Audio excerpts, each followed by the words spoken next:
Hi student, मैं engineer Ashutosh Sharma आपका अपने यूट्यूब चैनल मैथमेटिक्स अड्डा में वेलकम करता हूं।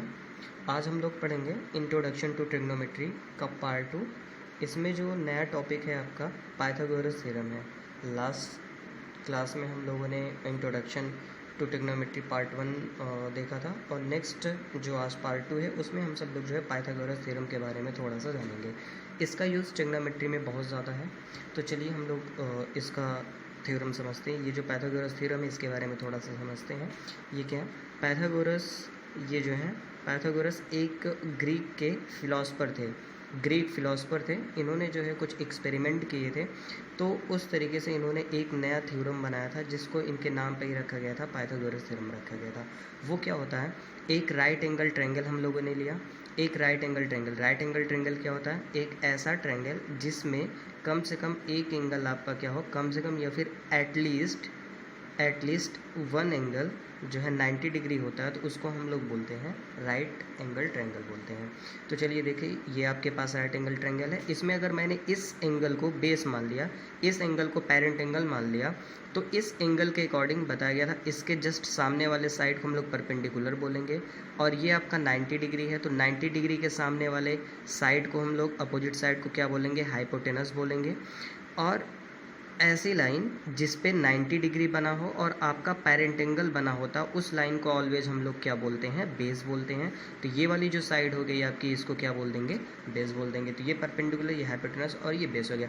इन तीनों साइड के बीच में एक रिलेशन स्टेबलाइज किया गया है। इन रिलेशन को हम लोग अगर कुछ इस तरीके से राइट कर रहे हैं, कुछ इस तरीके से राइट करते हैं, ठीक, या फिर इस तरीके से राइट करते हैं, या फिर इस तरीके से राइट करते हैं, तो ये चीज़ें आपकी कहलाती हैं पाइथागोरस थ्योरम कहलाएंगी। ठीक है, पाइथागोरस थ्योरम क्या होता है, ये जो हाइपोटेनस है इसका स्क्वायर इज इक्वल टू क्या होगा, ये जो बेस है आपका इसका स्क्वायर प्लस ये जो परपेंडिकुलर है इसका स्क्वायर। ठीक, तो हाइपोटेनस का स्क्वायर इक्वल टू बेस का स्क्वायर प्लस परपेंडिकुलर का स्क्वायर। इस थ्योरम को हम लोग बोलते हैं पाइथागोरस थ्योरम बोलते हैं। अगर इसी चीज़ को कुछ इस तरीके से हम लोग राइट डाउन कर सकते हैं, हाइपोटेनस को ऐसे रहने दो, ये जो बेस है आपका, बेस को इधर साइड में शिफ्ट करो, यहाँ प्लस है तो क्या हो जाएगा, माइनस हो जाएगा।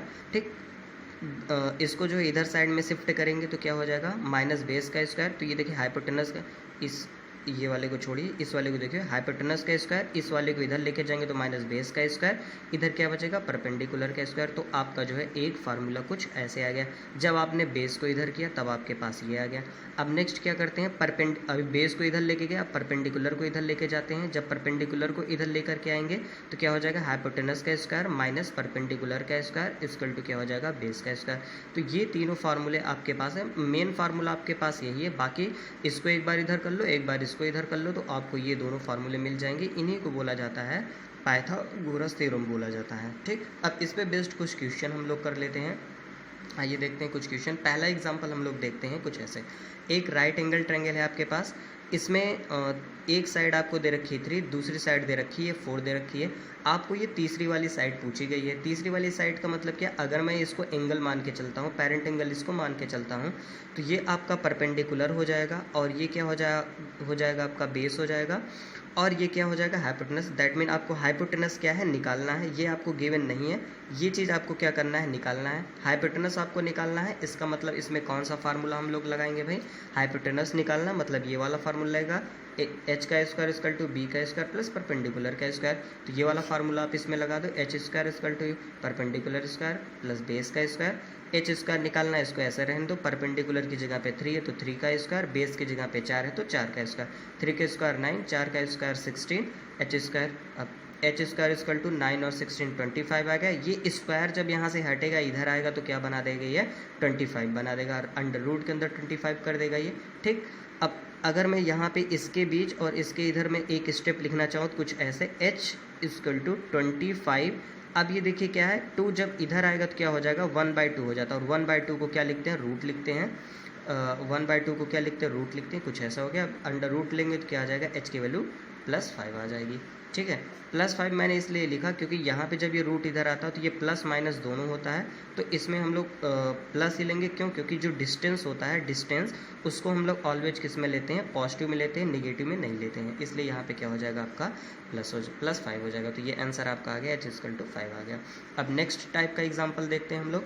अब ये आपके पास एक राइट एंगल ट्रायंगल है, इसको अगर मैंने पेरेंट एंगल मान रखा है, ये आपको गिवन है 3 गिवन है, और ये आपको गिवन है, आपको बेस निकालना है। बेस की वैल्यू क्या होगी भाई, बेस की वैल्यू क्या होगी? तो अब इसमें से देखिए आप क्या करेंगे, ये फार्मूला आप लगा देंगे, बी का स्क्वायर इक्वल टू हाइपोटेनस का स्क्वायर माइनस परपेंडिकुलर का स्क्वायर, ठीक। बी स्क्वायर इक्वल टू, इसकी जगह पे 5 है, ये 5 है तो इसको रख दो, परपेंडिकुलर की जगह पे 3 इसको रख दो, 5 का स्क्वायर 25, 3 का स्क्वायर 9, इसको माइनस करो, कितना आ जाएगा 16। तो बी का स्क्वायर इक्वल टू 16, बी की वैल्यू प्लस माइनस रूट 16 हो गया, बी इक्वल टू प्लस 4 आ जाएगा, ठीक है। ये चीज़ इधर जाएगी तो क्या रूट बनाएगा, रूट को सॉल्व करोगे तो यहाँ पे प्लस 4 आ जाएगा। तो इसका आंसर क्या आ गया, 4 आ गया। नेक्स्ट एग्जाम्पल जिसमें आपको क्या निकालना है, परपेंडिकुलर निकालना है। ये आपको गिवन है, ये आपको गिवन है, आपको ये चीज़ निकालना है। कैसे करेंगे, तो लास्ट वाला फार्मूला ये देखिए, ये फार्मूला आपने पढ़ा, ये चीज़, इस फार्मूले को हम लोग सेट कर देते हैं, रखते हैं। इसमें परपेंडिकुलर का स्क्वायर एच की जगह पे 10 दिया गया, और परपेंडिकुलर निकालना ही था, बेस की जगह पे 8 है, रख दीजिए वैल्यू। इसका स्क्वायर 100, इसका स्क्वायर 64, माइनस कर दिया 36 आ गया। ये स्क्वायर इधर जाएगा, रूट बनाएगा, परपेंडिकुलर की जो वैल्यू आ गई कितनी आ गई, 6 आ गई। तो यहाँ पे कितना आ जाएगा आपके पास, ये 6 आ जाएगा, इसकी वैल्यू आ जाएगी। अब चलिए अब हम सब लोग देखते हैं। अब आई होप सो ये इतना आपको समझ में आया होगा। आइए हम लोग थोड़ा सा देख लेते हैं। नेक्स्ट टॉपिक क्या है, पाइथागोरियन ट्रिपलेट है। पाइथागोरियन ट्रिपलेट के बारे में जान लेते हैं। ट्रिपलेट का मतलब क्या होता है, ये चीज़ देख लो। ट्रिपलेट का मतलब, ट्रिपलेट के नाम से लग रहा है ट्रिपल का मतलब क्या होता है, 3, ठीक। इसका मतलब ये हुआ जब हम लोग 3 क्वांटिटी को एक साथ रखते हैं तो उसको क्या बोला जाता है, ट्रिपलेट। जैसे कोई ट्रायंगल है, ये ट्रायंगल है, इसकी एक साइड ये, दूसरी साइड ये, तीसरी साइड ये।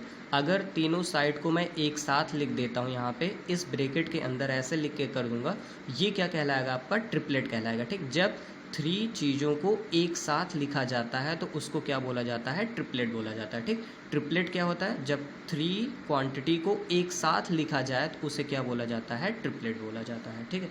अब इसके पहले क्या लिखा हुआ, पाइथागोरियन। इसका मतलब क्या हुआ, ऐसे ट्रिपलेट जो पाइथागोरस थ्योरम को फॉलो करते हैं उसे बोला जाता है पाइथागोरियन ट्रिपलेट बोला जाता है। जैसे ये देखो 3, 4, 5 क्या पाइथागोरियन ट्रिपलेट है। इसमें जो सबसे बड़ी क्वांटिटी है, ठीक, जो सबसे बड़ी ये क्या रिप्रेजेंट कर रहा है, साइड को रिप्रेजेंट कर रहा है, ठीक है। इसमें जो सबसे बड़ी साइड है वो उसका एक तरफ क्या करो, जो सबसे बड़ी है उसका स्क्वायर करो, बाकी दूसरे तरफ क्या करना है आपको, जो 2 बच रहे हैं उनका इंडिविजुअल स्क्वायर करके ऐड करो। जैसे ये देखो 3 का स्क्वायर, 4 का स्क्वायर, दूसरे साइड क्या कर दिया, ये जो बड़ी है इसका स्क्वायर कर दिया, ये 25, इसका 16, इसका 9, इन दोनों का ऐड करो 25, और इधर भी 25। ये देखो दोनों एक दूसरे के इक्वल आ रहे हैं। इसका मतलब ये जो चीज़ ली गई है इसको हम लोग क्या बोलेंगे, पाइथागोरियन ट्रिपलेट बोलेंगे। क्यों, क्योंकि ये 3 क्वांटिटी है और ये पाइथागोरस थ्योरम को क्या कर रहा है, फॉलो कर रहा है, इसलिए इसको बोला जाएगा पाइथागोरियन ट्रिपलेट। जैसे नेक्स्ट है 6, 8, 10 है। अब इसको देखते हैं ये पाइथागोरियन ट्रिपलेट है कि नहीं है। जस्ट यहाँ पे है 6, 8, 10 को चेक करते हैं। जो सबसे बड़ी साइड है उसको एक तरफ करके स्क्वायर करो, बाकी जो 2 बच रहे हो उसको एक तरफ कर लो। 6 का स्क्वायर और 8 का स्क्वायर, ये 36, ये 64, इसका 100। अब ये 36, 64 ऐड करो, 100, इधर भी 100, इधर भी 100। इसका मतलब क्या, दोनों साइड इक्वल आ रहे हैं, दोनों लेफ्ट हैंड और राइट हैंड दोनों इक्वल आ रहे हैं। इसका मतलब ये क्या हो गया, फॉलो कर रहा है, पाइथागोरस थ्योरम को फॉलो कर रहा है, और 3 भी है तो ये क्या हो जाएगा, पाइथागोरियन ट्रिपलेट कहलाएगा, ठीक। अब आप लोगों का होमवर्क है कुछ इस तरीके से, इसको आप चेक करना पाइथागोरियन ट्रिपलेट है कि नहीं है। इसको भी चेक करना, आप इसको भी चेक करना, ये और ये, इतने क्वेश्चंस को आपको चेक करना है ये पाइथागोरियन ट्रिपलेट हैं या नहीं है। कर लेना और कमेंट में मेरे को आंसर बताना। Okay, thank you.